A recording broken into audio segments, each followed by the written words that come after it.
School থেকে বাড়ি ফেরার পথে অষ্টম শ্রেণীর ছাত্রকে ব্যাপক মারধর করার অভিযোগ। ঘটনা আসানসোলের সালানপুর থানার রূপনারায়ণপুর ফাঁড়ি এলাকার।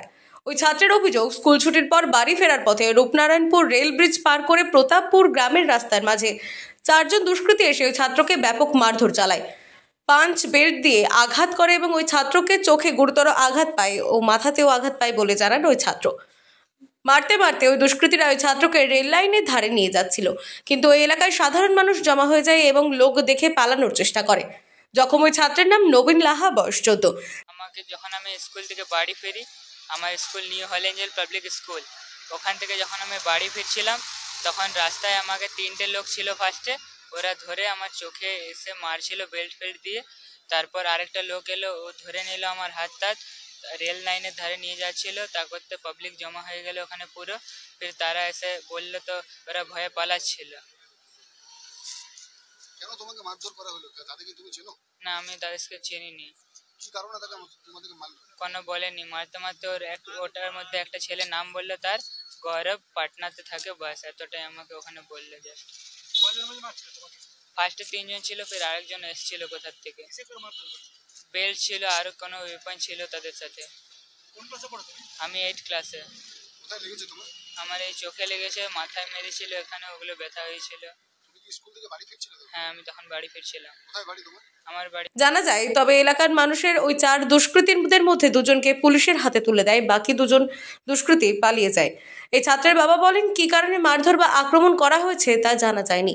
আমার ছেলেকে প্রাণে মারার চেষ্টা করা হয়েছিল।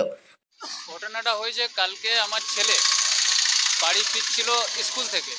সেই সময় চারজন ছেলে রূপনারায়ণপুর ব্রিজের নিচে, যেটা প্রতাপপুর গ্রাম বলে রাস্তা মাঝে, ছেলেটাকে খুব মারামারি করে বেল্ট এবং পাঁচ দিয়ে চোখে গুরুতর আঘাত হয়। সেই আঘাতের জন্য আমি কাল থেকে ছুটাছুটি করছি হসপিটালে, ঠিক আছে, চিকিৎসার জন্য। যার জন্য আমি লিখিত অভিযোগ দিতে পারিনি পুলিশের কাছে। আজকে আমি এখন লিখিত অভিযোগ দিচ্ছি। কি কারণে আপনার ছেলেকে মারধর? সেটা এখনো জানা যায়নি যে কি জন্য মেরেছে।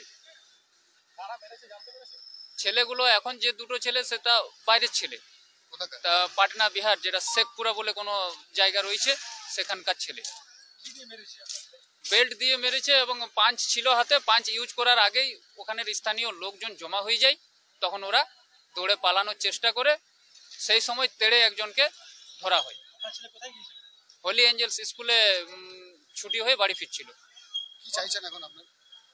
দাবি আমাদের এটাই যে তার যথাযথ শাস্তি হোক, কারণ প্রাণে মারার একটা চেষ্টা হয়েছিল। যদি বাইরের থেকে ছেলে এসে এখানে এইভাবে করে, তাহলে ধরুন যে পরবর্তীকালে আজ আমার ছেলে হয়েছে, কাল আবার আপনার মেয়ে হতে পারে, আপনার ছেলে হতে পারে। আমার এটাই দাবি যে তাদের যথাযথ শাস্তি হোক। ঘটনায় লিখিত অভিযোগ দায়ের করা হয় সালানপুর থানায়। পুলিশ ঘটনার তদন্ত শুরু করেছে। আসানসোল থেকে মিলন সূত্রধরের রিপোর্ট, আনন্দবার্তা।